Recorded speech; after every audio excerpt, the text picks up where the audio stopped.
Auntie, you're disgusting. তুমি ঠিক বাজিয়ে দিতে পারো? খুব ভালো, খুব ভালো। দেখো মা, সাবধানে, হাত পায়ে আবার ব্যথা পাইও না। না না, আন্টি ঠিক বাজি না আসলে। আন্টি কি বললাম মা, বুঝতে পারি নাই। না মানে আন্টি, আমরা ভার্সিটিতে পড়ি তো, তাই কথায় কথায় ইংরেজি চলে আসে। আমরা এখন তো মডার্ন ছেলে মেয়ে তো। কিছু মনে কইরো না মা, আমরা গাঁও গ্রামের মুখ্য সূক্ষ্ম মানুষ, তোমাগুলো আগে কথাবার্তা ঠিক করে বলতে পারি না।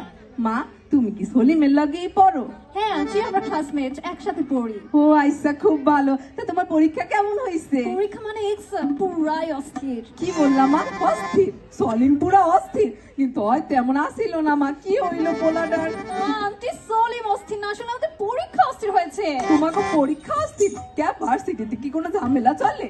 আরে না আন্টি, ভার্সিটি অস্থির না, ভার্সিটি শান্তই আছে। আসলে পরীক্ষা অনেক ভালো হয়েছে। ও আলহামদুলিল্লাহ।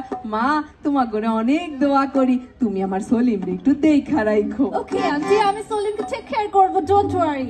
কি কেয়ার করবা বললাম মা? টেক কেয়ার মানে ভালোভাবে দেখে রাখবো। ওকে আন্টি, এখন রাখি, দোয়া করবেন, বাই। সলিমকে দিচ্ছি। এই ধর তোর ফোন। হ্যাঁ শোনো, কিছু টাকা পাঠাইতে হইব তাড়াতাড়ি, বুঝছো? হ্যাঁ, না না, যেটা দিচ্ছ ওটা তো খরচ হয়ে গেছে।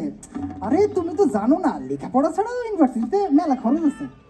হ্যাঁ, আরে তোমারে আমি কি কইবো, আরে জিএফএ ভাবছে, মিডে ডেটে বয়ফ্রেন্ড ভাবছে, তাদের জিএফএ ভাবছে, celebration, anniversary, cocktail party, barbecue party, আরো কত কি।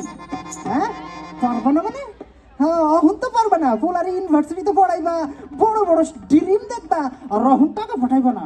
শোনো, যদি কালকের মধ্যে 5,000 টাকা বিকাশ মারফত না পাঠাইছো, পরশু দিনই একেবারে তল্পি তল্প নিয়ে বাসায় চলে আসতো। রাখতেছি এখন।